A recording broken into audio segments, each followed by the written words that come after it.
Pakistan stock market نے نئی تاریخ رقم کر لی۔ انڈیکس تاریخ کی بلند ترین سطح 1,82,408 پوائنٹس پر بند ہوا۔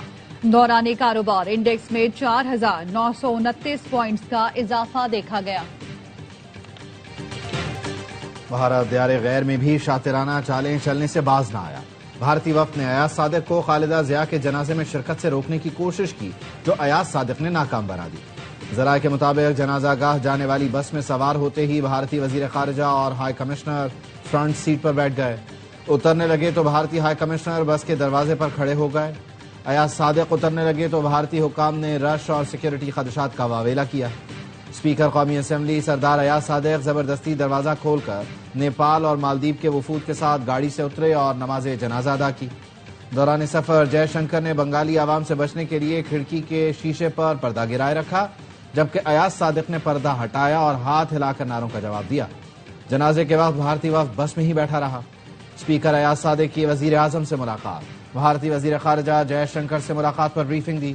ایاز صادق کا کہنا تھا جے شنکر نے خود آ کر اپنا تعارف کرایا اور مصافحہ کیا، جو حیران کن تھا۔ 6-7 سیکنڈ کی غیر رسمی ملاقات کے دوران جے شنکر نے انتہائی محتاط سیکیورٹی اداروں نے کراچی کو بڑی دہشت گردی سے بچا لیا۔ 3 دہشت گرد گرفتار، 3 فرار، 2000 کلو سے زائد بارودی مواد برآمد۔ D I G C T D Ghulam Asfar کہتے ہیں دہشت گردوں نے کراچی سے 40 کلومیٹر دور مکان میں بارودی مواد رکھا ہوا تھا۔ ٹھکانے سے بارود سے بھرا ہوا ٹرک برآمد ہوا۔ دہشت گردوں نے وابستگی کمانڈر بشیر مجید بریگیڈ فتح ہندوستان سے ہونے کا بتایا۔ دہشت گردی کی منصوبہ بندی کلدم بی ایل اے بشیر زیب نیٹ ورک نے کی۔ بارودی مواد بلوچستان کے پہاڑی راستوں سے خفیہ طریقے سے لایا گیا۔ سہولت کار اور ہینڈلرز کی نشاندہی ہو چکی ہے۔ Additional I G C T D Zulfiqar Larik کا کہنا تھا دھماکہ خیز مواد کی سپلائی چین توڑنا سیکیورٹی اداروں کی اولین ترجیح ہے۔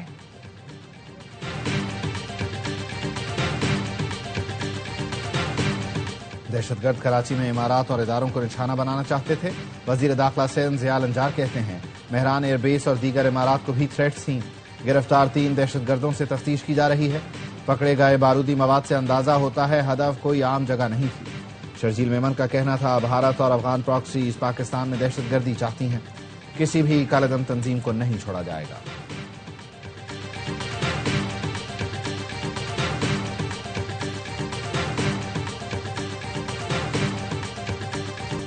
پاکستان اور چین کا دہشت گردی کے خلاف زیرو ٹالرنس پالیسی، چینی شہریوں منصوبوں کے تحفظ پر تعاون جاری رکھنے پر اتفاق۔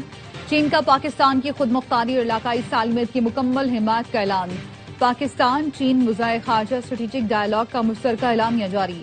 جنوبی ایشیا میں امن و استحکام، یک طرفہ اقدامات کی مخالفت، مذاکرات سے تنازعات کے حل پر زور دیا گیا۔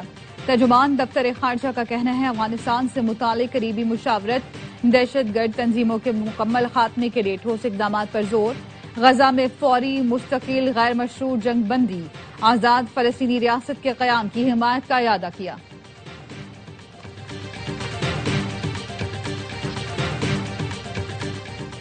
نائب وزیر اعظم اسحاق ڈار کی بیجنگ میں چینی ادارہ برائے بین الاقوامی ترقیاتی تعاون کے چیئرمین سے ملاقات۔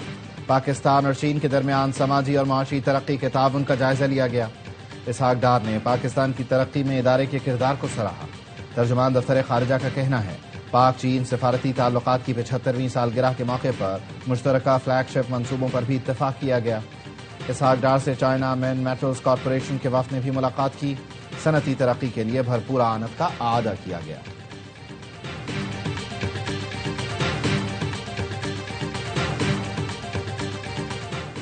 امریکہ خود کو دنیا کا جج اور عالمی پولیس سمجھنے لگا ہے، جو بین الاقوامی قوانین کے منافی ہے۔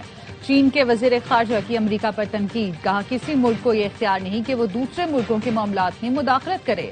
چین عدم مداخلت، سیاسی حل اور سفارتکاری کے اصول پر قائم ہے۔ عالمی تنازعات کے حل کے لیے طاقت کے بجائے مکالمے کو ترجیح دی جانی چاہیے۔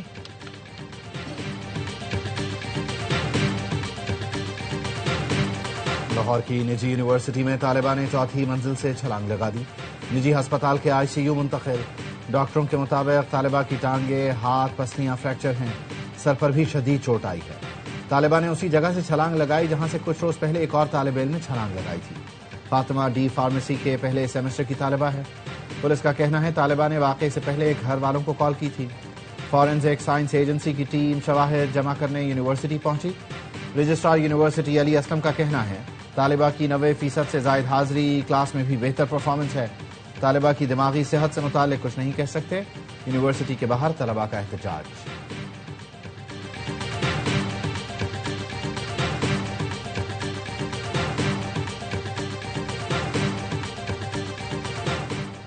کراچی کے علاقے منگو پیر میں واٹر ٹینکر کی ٹکر سے 5 سال کا بچہ جاں بحق، پولیس نے ٹینکر کو تحویل میں لے کر ڈرائیور کو حراست میں لے لیا۔ امریکی صدر ڈونلڈ ٹرمپ نے روسی تیل کے معاملے پر تعاون نہ کرنے پر بھارت کو ٹیرف بڑھانے کی دھمکی دے دی۔ ایئر فورس ون میں صحافیوں سے گفتگو میں ٹرمپ نے کہا واشنگٹن روسی تیل کے معاملے پر نئی دلی کے رویے کا بغور جائزہ لے رہا ہے۔ اگر بھارت روسی تیل کے مسئلے پر تعاون نہیں کرتا تو ہم اس پر ٹیرف بڑھا سکتے ہیں۔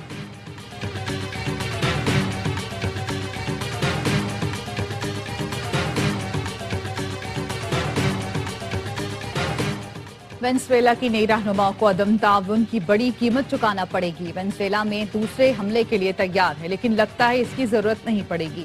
امریکی صدر کہتے ہیں وینزویلا میں تیل تک مکمل رسائی ہونی چاہیے ورنہ دوسرا حملہ بھی کریں گے۔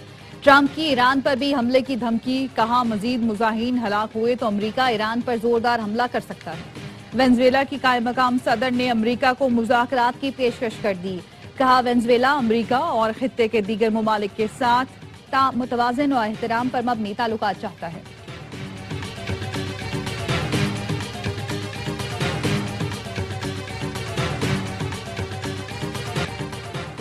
26 نومبر احتجاج کیس میں علیمہ خانم کی بریت کی درخواست خارج۔ انسداد دہشت گردی راولپنڈی کی عدالت نے علیمہ خانم کی درخواست پر فیصلہ سنا دیا۔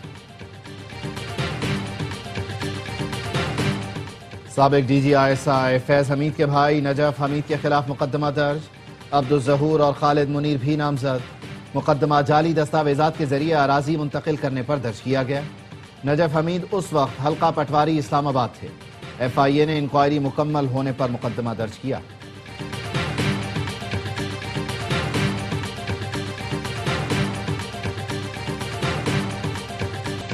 اسپیکر قومی اسمبلی سردار ایاز صادق نے دعویٰ کیا ہے پی ٹی آئی میں محمود اچکزئی کو اپوزیشن لیڈر بنانے پر اختلافات ہیں۔ اسپیکر قومی اسمبلی ایاز صادق کا دعویٰ ہے اپوزیشن ہمارے پاس آئے تو حکومت سے بات کروں گا، اپوزیشن اور حکومت کے مذاکرات میں آسانی پیدا کروں گا، مجھے اپوزیشن لیڈر کی تقرری پر کسی سے اجازت نہیں لینی۔